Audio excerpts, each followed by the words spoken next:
Welcome to రాజనీతి.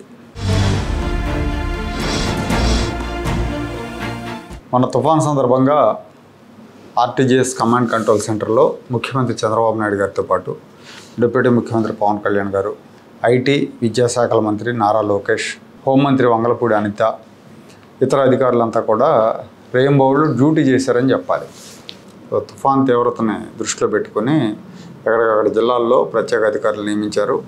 వాళ్ళ follow up చేయటం, తుఫాన్ ఎక్కడ తాకొచ్చు, తీవ్రత ఎంత ఉంది, ఎంత నష్టం జరగవచ్చు, వర్షాల పరిస్థితి ఏంటి, పంటల పరిస్థితి ఏంటి, తర్వాత ప్రాథమిక అంచనాల రూపకల్పన, పునరావాస కార్యక్రమాల ఫాలోఅప్, విద్యుత్ సరఫరా అంతరాయాలు లేకుండా చూడటం, తాగునీటి సరఫరాకు అంతరాయాలు కలగకుండా చూడటం, ప్రాణ నష్టం కలగకుండా చూడటం, ఇలాంటి చర్యలు తీసుకునే విషయంలో జిల్లా అధికారులకి ఎప్పటికప్పుడు ఆదేశాలు జారీ చేశారు. అయితే కొంతమంది ఆర్టీజీఎస్లో లోకేష్కి ఏం పని, మిగతా మంత్రులు ఎవరో రాలేదే, లోకేష్ ఎందుకు వచ్చాడు, లోకేష్కి ప్రత్యేకంగా ఎందుకు అక్కడ అవకాశం ఇచ్చారు, ఆర్టీజీఎస్లో కూర్చొని ఫాలోఅప్ చేసే అవకాశం అని వైసీపీ ఫాలోయర్స్ విమర్శలు చేస్తున్నారు. సోషల్ మీడియాలో పోస్టులు పెడుతున్నారు. ఇప్పుడు ఒక వీడియో చూపిస్తా.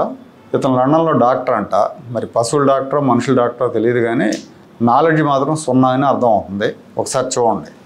సరే, అతనంటే ముఖ్యమంత్రి, సరే హోమ్ మినిస్టర్ కూడా ఆవిడ డిపార్ట్మెంట్స్ లోనే ఈ జాతీయ విపత్తులు లేకపోతే కెలామిటీస్ ఇవన్నీ వస్తాయి అనుకున్నాం. హోమ్ మినిస్టర్ అధీనంలోనే, అంటే వాళ్ళ డిపార్ట్మెంట్ వర్క్ చేస్తుంది అనుకున్నాం. విద్యాశాఖ మంత్రికి ఏం పని అండి? విద్యాశాఖ మంత్రికి ఏం పని? ఎలివేషన్ కాకపోతే విద్యాశాఖ మంత్రికి ఏం పని?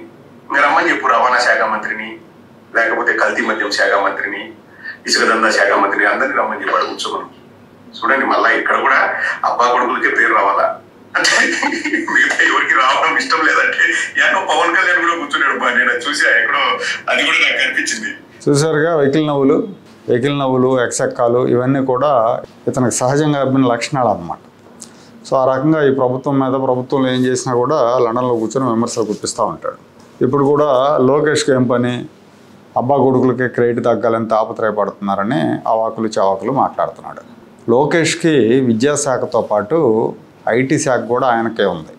ఆయన ఐటీ శాఖ మంత్రి కూడా. ఈ ఆర్టీజీఎస్ అనేది ఆయన శాఖ పరిధిలోకి వస్తుంది. ఇది తెలియని అజ్ఞానులు ఆర్టీజీఎస్లో లోకేష్కి ఏం పని అని మాట్లాడుతున్నారు. విద్యామంత్రి కమాండ్ కంట్రోల్లో ఏం పని అని విమర్శలు చేస్తున్నారు. ఒకవేళ నిజంగా ఆ శాఖతో సంబంధం లేకపోయినా వెళ్ళి కూర్చొని ఫాలోఅప్ చేస్తే తప్పేంటి? కెలామిటీ వచ్చినప్పుడు తనంతట తను వెళ్ళి కూర్చొని ఫాలోఅప్ చేస్తే తప్పేంటి? లోకేషే కాదు, ఏ మంత్రి వెళ్ళి కూర్చున్న తప్పేంటి? దాన్ని ఒక తప్పులాగా, అదొకేదో చేయకూడని పని చేసినట్టుగా వీళ్ళు ప్రచారం చేస్తున్నారు. ఇలాంటి విపత్తు సమయాల్లో ఎలా వ్యవహరించాలో సీనియర్ అయిన ముఖ్యమంత్రి దగ్గర నేర్చుకుంటాడు వెళ్ళి కూర్చుంటే. తప్పే ఉంది? వాస్తవం చెప్పాలంటే ప్రభుత్వం తీసుకున్న చర్యల మూలంగా తుఫాన్ నష్టాలు తగ్గినాయి. విద్యుత్ సరఫరాకు అంతరాయం లేకుండా చూశారు, తాగునీటి సరఫరాకు అంతరాయం లేకుండా చూశారు, ఎక్కడెక్కడ మెడిసిన్స్ అరేంజ్ చేశారు వ్యాధులు ప్రబలకుండా. అలాగే గర్భిణీ స్త్రీలందరినీ కూడా ఆసుపత్రిలో చేర్చారు. ప్రాణ నష్టం చాలా స్వల్పం. పంట నష్టాలంటే తప్పవు, ఇక వర్షాలను ఆపలేం కదా, అలాగే గాలిని కూడా ఆపలేం. ఆ పంట నష్టాలకు పరిహారాలు ఇస్తున్నారు. ఇవాళ రేపు ప్రాథమిక నివేదికలు కూడా ఇచ్చేస్తున్నారు.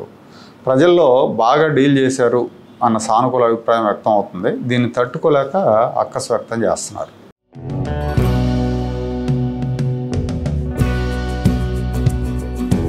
Like, share and subscribe to Rajaniti channel.